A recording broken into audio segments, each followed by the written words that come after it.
बहनों और भाइयों, महाराणा प्रताप ने उस समय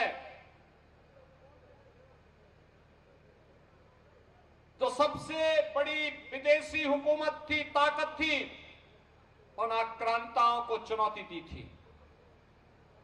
महाराणा प्रताप की लड़ाई सत्ता की लड़ाई नहीं थी और स्वाभिमान की लड़ाई थी, स्वदेश और स्वधर्म की लड़ाई थी।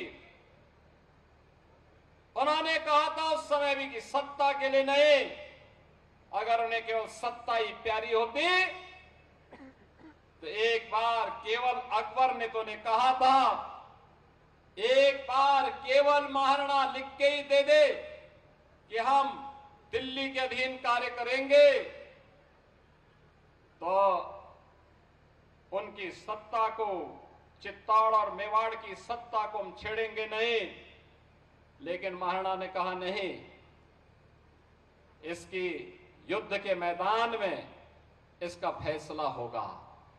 और बहनों और भाइयों, महाराणा प्रताप ने उस समय की जो सबसे बड़ी चुनौती थी उसका मुकाबला करते हुए अंततः अपने जीवन के कालखंड में वे सभी किले और दुर्ग अकबर से वापस लिए थे। अकबर को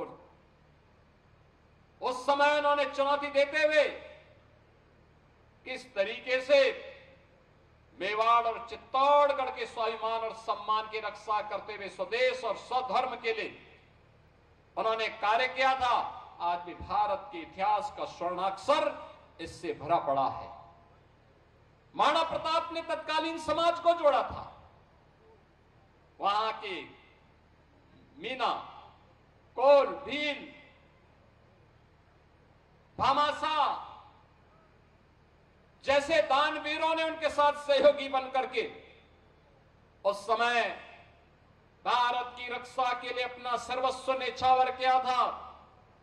और जिस देश में भामाशाह होंगे, जिस देश में महाराणा प्रताप जैसे स्वदेश और स्वधर्म पर सर्वस्व न्यौछावर करने वाले महावीर होंगे,